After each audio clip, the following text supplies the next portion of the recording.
Hey guys, welcome back to another video. I hope you are having an amazing day. Jumping right into today's topic, I will be discussing how I plan to retire early and how you can do this also. Let me preface this with saying, I am not a legal financial advisor, and I also recognize we all come from different situations and everyone's wages and expenses look different. So this is more of a plug and play formula that you can follow and make it work for you. I hate the idea of working for the next 40 plus years, living paycheck to paycheck, and retire with a subpar retirement. I hate thinking that I won't have much time for my family, as I will be working extra hours to provide. I don't want me or my family to ever have to struggle. This is my plan to escape that reality that so many people live. The first step is income. Without a job, you have no money. I'm not going to spend a lot of time on this subject as there is thousands of different careers to choose from, ranging in both lay and how hard it would be to even get the job.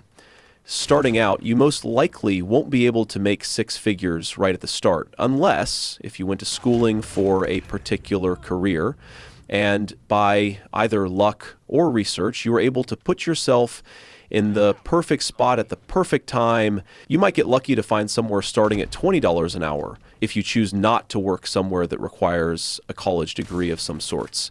But ultimately, you shouldn't be working at a dead-end job with no opportunity to earn more.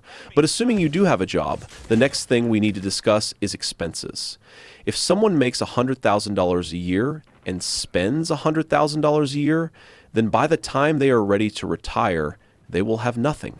Obviously, this is assuming they didn't pay into a 401k or Roth IRA. So once you have a job and you make money, you need to get your spending under control. So you need a budget.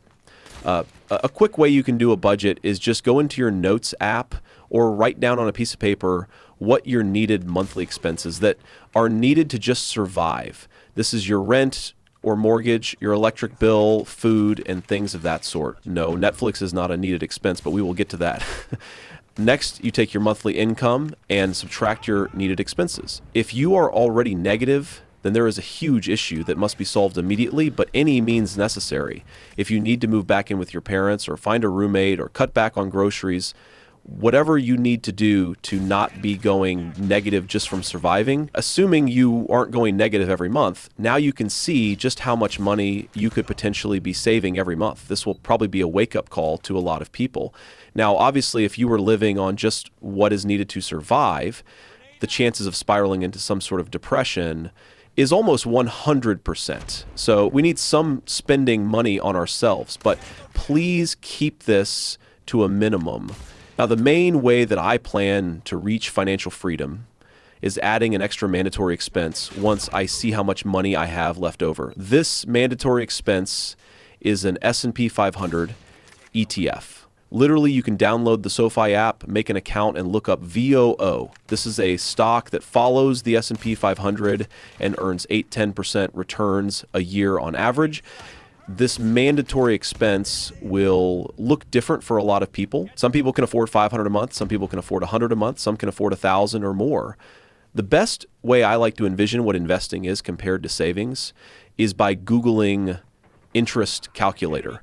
And it should just be the first link to come up. I can maybe show a picture in the screen. You can just put in how much you plan on investing mandatory every month and put the annual return to 8%. I choose 8% because it is the most conservative, so I know I will be making at the very least that amount. Now, when you calculate, you can see the ending balance, which is how much earned investing, but it also shows the total principal, which is how much money you actually put into the account. So an example would be you invest $500 a month for the next 30 years, you would have put away $180,000. However, since you put it in the S&P 500, it will grow to over $708,000.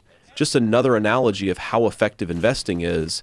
I plan to invest $100 a month for each of my kids from the day they are born. $100 doesn't seem like that much money, considering how much streaming services are nowadays, but that $100 a month will become over $46,000 by their 18th birthday. Then I can use this to help them with college or a business and just be able to help them get an extreme head start in life. Now, with me personally, my expenses I am able to keep low. I live in a 4-bedroom house with 3 other roommates. I buy generic brand groceries. I don't go out to eat often. I don't impulse purchase ever. And I am able to have $2,000 a month left over. And I don't make that much money either. After tax, I make around $4,000 a month, but because I keep my spending low, I have a lot excess to now invest, reach financial freedom that much sooner. I hope this video made sense. I tried my best to stay on topic, but I enjoy talking finance, so I can get carried away sometimes. I hope at least one person can find this video helpful and learn the power of compound interest. That's all for today. See you in the next one.